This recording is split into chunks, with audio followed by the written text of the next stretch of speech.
Alright, so today we are going to start hooking up the steering for this Model A. But before I do that, I have to make a part change. That's a different part than what I had on the previous video when we were doing the disc brakes.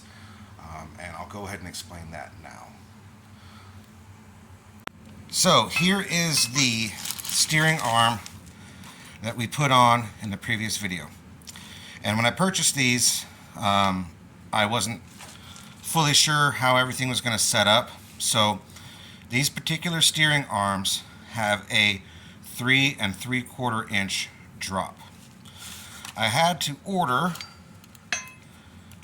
a 1 3/4 inch drop.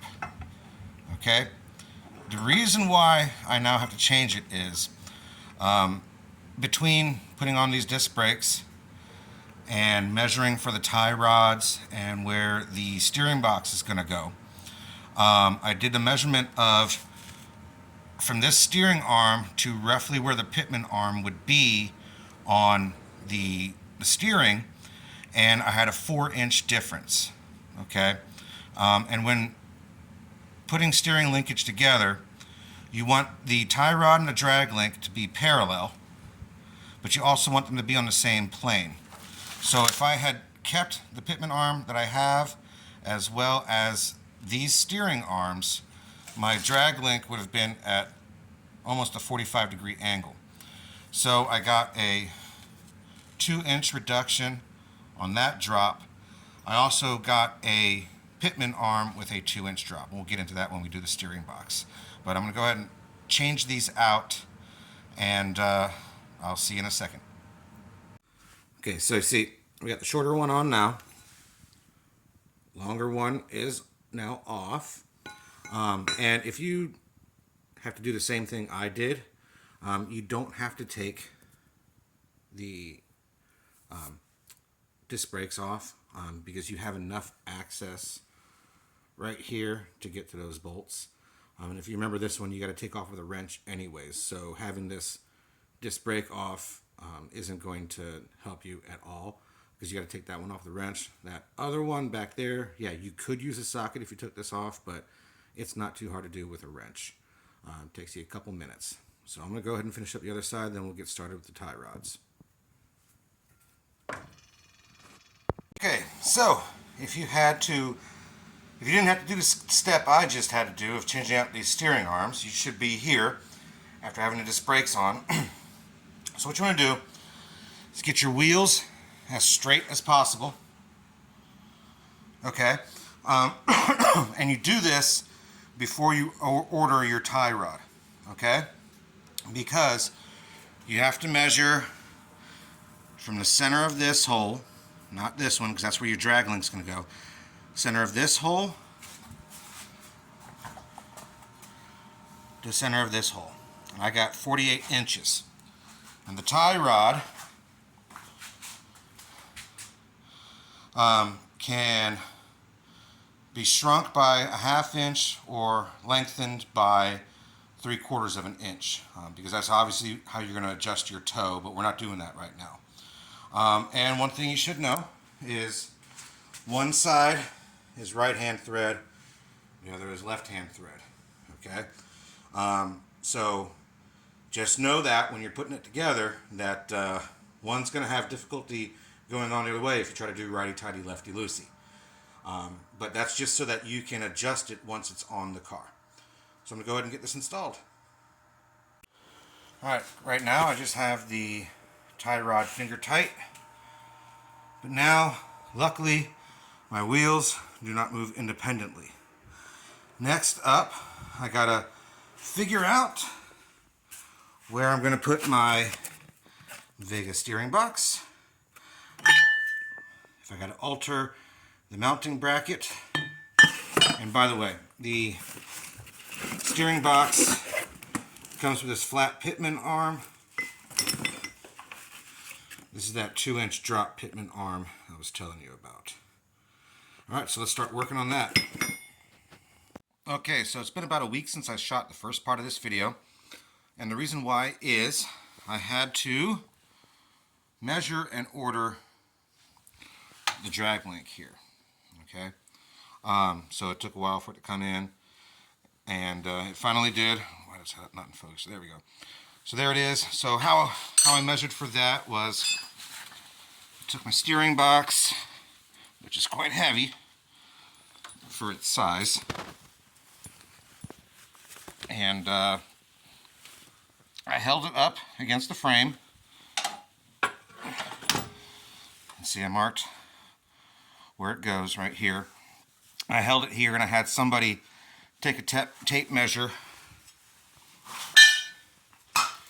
and measure from that hole to the center of my Pitman arm hole. And it came to 32 inches, so I got that. Now, our next step is to take this, as I drop that, this bracket that came with the steering box.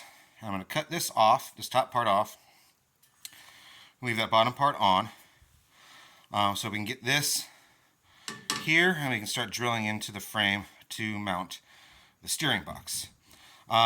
This is for a Vega, so I could mount it like this with this plate here, but since I do plan on putting fenders back on this car, this plate would ruin the body alignment for that, so that's why I'm going to zip it off. Alright, I'll be right back. Okay, I got the bracket cut, and now I have to drill 2 holes, one here and one here, all the way through the frame. I got 3-inch bolts to go on there, and I don't have to drill a hole for the third one because that one's just kind of hanging out free on the bottom. So I got to drill these 2 holes, go through the boxing plate and the original frame to the other side. Same thing with down here.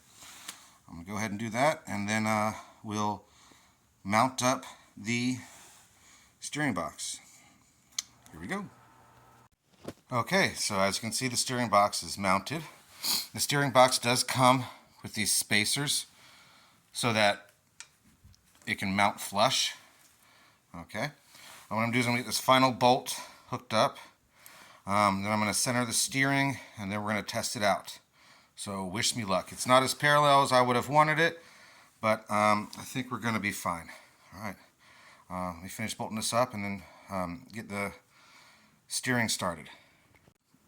All right, so we have to center our steering before we hook everything up. So you see I got my Pitman arm off, drag link's not hooked up. I have this knuckle here.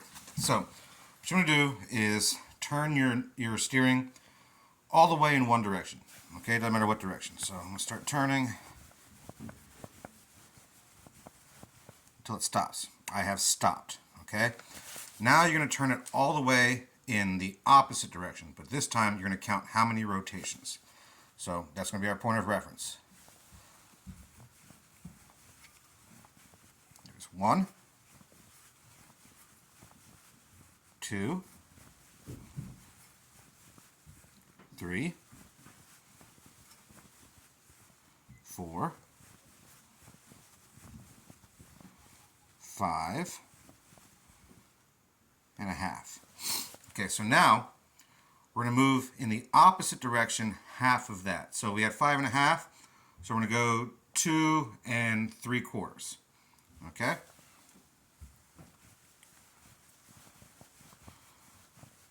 One, 2, about right there. So now our steering should be centered. Now I can hook up my Pitman arm straight. Got to make sure my wheels are straight as well. So I'm going to hook up all this linkage together with everything straight. Then I should have full range of steering. So I'm going to go ahead and do that, and then we'll test it out. Alright, here's the moment of truth. I got the Pitman arm drag link all hooked up.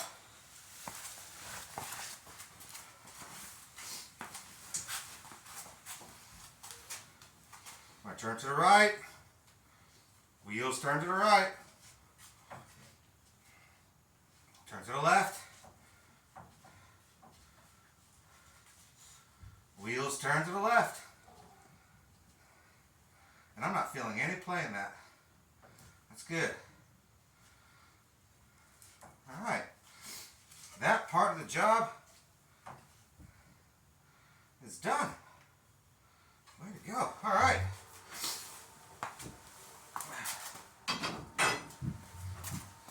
Now,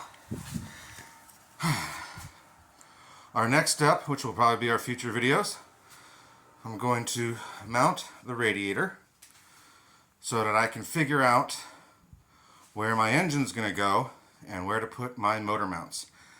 And then how much of that firewall I got to cut. And we're getting close to taking that body off that frame. Anyways, thanks for watching. And I will leave a link to all the parts I purchased for this job, in case you're doing the same type of job I am. Alright, thanks for watching. Bye. I know I just said goodbye, but as I was in the shower cleaning up after doing all that, it dawned on me that I should probably give some words of encouragement. So, you guys watch my videos and it sounds like I know what I'm talking about. I speak with authority, and everything seems really easy to me. But I do want you to know that what you don't see in my videos is the hours of research and reading that I do in order to make the videos that I do. The perfect example is a lot of the parts that I've put in my videos recently. That's the front 4-bar, the disc brakes, and some of the parts of the steering that you just saw in this video.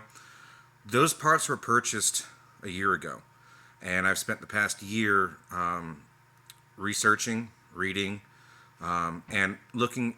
Anytime I saw a hot rodded Model A, I would investigate how it was done.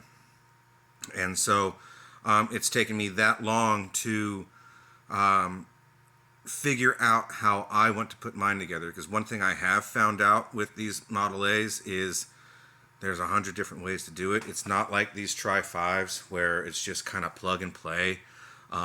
You just Google, I want to put disc brakes on a 57 Chevy, and it's just right there. It's not like that for these Model A's, and there's different ways of doing the Model A's. In fact, I should probably show an image of my vision of how I want my Model A to look like. Hopefully I can find one and put it in this video right here.